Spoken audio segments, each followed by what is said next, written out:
नमस्कार, मैं महासिंह, सहायकाचार्य अर्थशास्त्र, राजकीय महाविद्यालय बाड़मेर।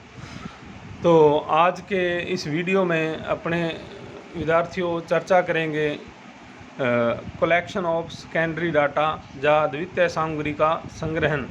इससे पहले के वीडियो में अपनों ने डाटा कलेक्शन में प्राइमरी डाटा के बारे में चर्चा की थी। तो इस वीडियो में अपने सेकेंडरी डाटा को कैसे कलेक्ट करते हैं उस पर विस्तार पूर्वक चर्चा करेंगे। तो प्राथमिक डाटा मैं आपको पीछे से जो अपनों ने डिस्कस किया है उससे थोड़ा जोड़ दूं। प्राथमिक डाटा वो होता है जिसमें अनुसंधानकर्ता खुद जाके डाटा कलेक्ट करता है और वो प्रथम बार जो खुद ग्रहण करता है वो यूज़ करता है, उससे पहले उस डाटा का किसी ने यूज़ नहीं किया होता। परंतु द्वितीय सामग्री जो द्वितीय टाइप का द्वितीय सामग्री का संग्रहण है, ये मतलब पहले ऑलरेडी किसी संस्था किसी इंस्टीट्यूट ने पहले से डाटा कलेक्ट कर रखा है। अनुसंधानकर्ता को खुद को जाके कहीं प्रकार से किसी प्रकार का डाटा इधर उधर खुद को नहीं लेना पड़ता, वहाँ सीधा वहाँ जाके इसको मिलता है और ये पहले से ऑलरेडी डाटा जो है उसको कलेक्ट करके ये अपना अनुसंधान करता है। तो अपने चर्चा करते हैं। यह पहले स्पष्ट किया जा चुका है कि द्वितीय समक अन्य व्यक्तियों या संस्थाओं द्वारा एकत्रित व प्रकाशित किए जाते हैं। अनुसंधानक तो अनेक बातों को ध्यान में रखकर केवल प्रयोग ही करता है। तो द्वितीय समकों के स्रोत कहाँ क्या हैं, मतलब आप कहाँ से आपको सेकेंडरी डाटा मिलता है, उसके सोर्स क्या हैं। तो सोर्सेस ऑफ सेकेंडरी डाटा द्वितीय समक प्रकाशित अथवा अप्रकाशित स्रोतों से उपलब्ध किए जा सकते हैं। तो पहला जो टाइप है वो है प्रकाशित स्रोत। तो विभिन्न विषयों पर सरकारी व गैर सरकारी संस्थाएं तथा अन्य अनुसंधानकर्ता प्राथमिक अनुसंधान द्वारा महत्वपूर्ण समक एकत्रित करके उन्हें समय समय पर प्रकाशित करते हैं, जिनका विभिन्न व्यक्तियों द्वारा उपयोग किया जाता है। प्रकाशित समकों के निम्नलिखित प्रमुख स्रोत हैं। मतलब पहले से किसी ने डाटा कलेक्ट किया, उसका यूज़ किया, पर वो डाटा उनके पास सेव रहता है, उसको वो पब्लिश करते रहते हैं। तो उसी डाटा को आधार बना के कोई दूसरा व्यक्ति जाके अपना अध्ययन कर सकता है या रिसर्च कर सकता है। तो जैसे इंडिया में आज वर्तमान में बेरोजगारी की दर क्या है, जीडीपी की दर क्या, ग्रोथ रेट क्या है, इसी प्रकार से महंगाई दर क्या है, तो ये विभिन्न इंस्टीट्यूट मतलब इसको पब्लिश करते रहते हैं। तो कोई दूसरा अध्ययन करता मतलब पिछले 10 सालों का अध्ययन कर रहा है, तो उसमें आज का इस साल के जो बेरोजगारी की दर है, महंगाई की दर है, उन आंकड़ों का वो यूज़ करता है इस प्रकार से।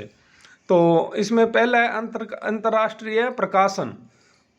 विदेशी सरकारों तथा अंतर्राष्ट्रीय संस्थानों के प्रकाशन का द्वितीय समकों के रूप में प्रयोग किया जाता है। The UNA statistical year book, demography year book, annual report of the IMF आदि अंतर्राष्ट्रीय व क्षेत्रीय संगठनों के कुछ महत्वपूर्ण प्रकाशन हैं। तो ये वर्ल्ड लेवल पर जो प्रमुख संस्थाएं हैं जैसे IMF है, ये अपना प्रकाशन करता रहता है, एनुअल रिपोर्ट देता है, इसको बोलते हैं। हाँ, तो ये डाटा आप यूज़ कर सकते हो। बहुत से अध्ययन जो करते हैं विद्यार्थी जो अनुसंधान करता है तो वो इसका यूज़ कर सकते हैं। इसी प्रकार से ये हो गया the UNA statistical year book, demography year book. तो ये मतलब अपनी रिपोर्टें हर साल या अपने टाइम के अनुसार पब्लिश करते हैं। तो उनका कोई भी जो रिसर्चर है जो रिसर्च कर रहा है वो इनका यूज़ कर सकता है। दूसरा है सरकारी प्रकाशन। केंद्रीय सरकार तथा राज्य सरकारों के अनेक विभागों और मंत्रालयों की ओर से समय समय पर विभिन्न क्षेत्रों से संबंधित सम्मक प्रकाशित होते रहते हैं। ये अधिक विश्वसनीय और उपयोगी होती हैं। कुछ प्रमुख प्रकाशन इस प्रकार हैं: statistical abstract of India, 5 year plan progress report, census of India, reserve bank of India bulletin, economic survey. तो ये हर साल आता है भाई। तो इनको मतलब कोई भी कोई रिसर्च करना चाहता है किसी फील्ड में तो यहाँ से वो डाटा ले सकता है। भारतीय सरकार है और जैसे रिजर्व बैंक है, ये इसकी भी रिपोर्ट वगैरह, इसकी भी साइट पर जाओगे तो आपको सब प्रकार का जो भी डाटा है पिछले के सालों का तो वो आपको उपलब्ध हो जाएगा। तो ये सरकार, आज केंद्रीय सरकार और राज्य सरकारें अपने अपने क्षेत्र का और ये डाटा हर साल इनके माध्यम से पेश करती है। तो आप कोई भी जो रिसर्च में किसी भी समस्या का, प्रॉब्लम पर अध्ययन कर रहा है तो इसका यूज वो कर सकता है। तीसरा है अर्ध सरकारी प्रकाशन। अर्ध सरकारी संस्थाएं जैसे नगर पालिकाएं, नगर निगम, जिला परिषद, पंचायतें आदि भी समय समय पर जन्म मरण संबंधी, सार्वजनिक स्वास्थ्य व शिक्षा से संबंधित रिपोर्ट प्रकाशित करती रहती है। तो आप ये जो अपने जन्म मरण का है, ये तो आपको पता ही है, पंचायतें बनाती है या नगर पालिका इसके सर्टिफिकेट वगैरह देती है, तो यहाँ से आप डाटा ले सकते हो। चौथा है समितियों व आयोगों की रिपोर्ट। सरकार विभिन्न विषयों पर जांच कराने तथा विशेषज्ञों की राय प्राप्त करने के लिए जांच समितियां तथा आयोग नियुक्त करती है, जिनके प्रतिवेदनों से अत्यंत उपयोगी समक प्राप्त होते हैं, जैसे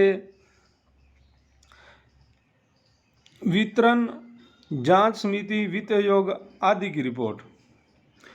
तो हाँ भी सरकार विभिन्न समस्याओं पर, विभिन्न विषयों पर अपनी समितियां गठित करती है। आपने पढ़ा ही होगा, तो वो भी अपनी रिपोर्ट वगैरह देते हैं, तो उसमें वो काफ़ी डाटा देते हैं, तो उनका भी कोई भी जो अध्ययन करता है उनका यूज कर सकता है। फिर है व्यापारिक संस्थाओं व परिषदों के प्रकाशन। बड़ी बड़ी व्यापारिक संस्थाएं व परिषद जैसे जनरल मोटर्स, फिर मारुति लिमिटेड, भारतीय वाणिज्य उद्योग संघ, श्रम संघ इत्यादि अपने सांख्यिकी व शोध विभागों द्वारा एकत्रित समक प्रकाशित करती रहती हैं। हाँ, बड़े बड़े ये जैसे संस्था, व्यापारिक संस्थाएं हैं या परिषदें हैं, जैसे श्रम संघ हो गया, भारतीय वाणिज्य उद्योग हो गया, तो ये भी अपनी अपनी रिपोर्टें देते रहते हैं टाइम टू टाइम, तो इनका भी आप अपने रिसर्च में यूज कर सकते हैं। फिर छठा अनुसंधान संस्थाओं के प्रकाशन। अनेक अनुसंधान संस्थाएं तथा विश्वविद्यालय समय समय पर अपने शोध कार्य के परिणामों को प्रकाशित करते रहते हैं। भारत में विश्वविद्यालय के विभिन्न विभागों, भारतीय सांख्यिकी संस्थान, व्यवहारिक आर्थिक शोध की राष्ट्रीय परिषद, जिसको national council of applied economic research, आर्थिक विकास की शोध संस्था आदि द्वारा प्रकाशित समकों से उपयोगी सूचनाएं प्राप्त होती हैं। हाँ भाई, तो बड़े बड़े रिसर्च इंस्टीट्यूट हैं, जैसे आर्थिक विकास की शोध संस्था है, तो ये भी अपने अपने जो इन्होंने कोई रिसर्च किया है किसी फील्ड में या किसी विश्वविद्यालय में कोई रिसर्च हुआ है, तो ये अपने अब रिसर्च को पब्लिश करते हैं, तो उनको भी आप आधार बना के कोई भी अपना अध्ययन कर सकता है, वहाँ से उनको काफ़ी सूचनाएं या डाटा मिल जाता है। फिर पत्र पत्रिकाएं, समाचार पत्र तथा सामयिक पत्रिकाएं जैसे इकोनॉमिक टाइम्स, फिर कॉमर्स, ये भी वीकली पे होता है, आदि भी द्वितीय समकों के महत्वपूर्ण साधन है। कुछ पत्रिकाओं के शोध संस्थान व समक अधिकोष समय समय पर अनेक सामयिक, आर्थिक व व्यावसायिक विषयों पर महत्वपूर्ण आंकड़े प्रकाशित करते हैं। ये बड़े बड़े मतलब मैगजीन्स, जर्नल्स वो भी आते हैं अभी, उसमें भी आपको बहुत सी जो सूचनाएं हैं वो आपके अध्ययन से संबंधित होती हैं, वो मिल जाती हैं, जो आपको अपने अध्ययन करने में या रिसर्च करने में मदद करती हैं। फिर है व्यक्तिगत अनुसंधानकर्ता। ये भी विभिन्न विषयों पर आवश्यक समक एकत्रित करके वो सार्वजनिक उपयोग के लिए प्रकाशित करवाते हैं। कई ऐसे मतलब अनुसंधान करता है जो डाटा विभिन्न समस्याओं पर, विषयों पर कलेक्ट करते हैं और वो सार्वजनिक उपयोग के लिए प्रकाशित करवाते हैं। फिर एक है, पहला अपनों क्या पढ़ा है, जो प्रकाशित है, और दूसरा टाइप है अप्रकाशित स्रोत। अप्रकाशित स्रोत से भी द्वितीय समक उपलब्ध हो जाते हैं। अनेक अनुसंधानकर्ता विभिन्न उद्देश्यों से सामग्री संकलित करते हैं जो प्रकाशित नहीं कराई जाती। अधिकतर सामग्री व्यक्तियों या व्यापारिक संघों के सदस्यों के निजी उपयोग के लिए होती है। मतलब ये ऐसी कोई भी अध्ययन या रिसर्च होता है जो हर कोई प्रकाशित नहीं होता, कई ऐसे होते हैं जो प्रकाशित नहीं होते, तो उनका भी आप यूज़ कर सकते हो अपने वहाँ, जो जिन्होंने कलेक्ट किया है, जिन्होंने रिसर्च किया है, प्रकाशित नहीं करवाया, उनसे आप संपर्क करके उनके अध्ययन, जो उन्होंने अध्ययन किया है, उनका क्या आउटपुट आया है, उन्होंने क्या यूज़ किया है, उसका भी आप उनसे संपर्क करके अपने अध्ययन में काम ले सकते हैं। फिर है द्वितीय समकों की जांच और प्रयोग। द्वितीय समकों का प्रयोग करने से पूर्व आलोचनात्मक जांच द्वारा उनका विस्तृत संपादन कर लेना नितांत आवश्यक है।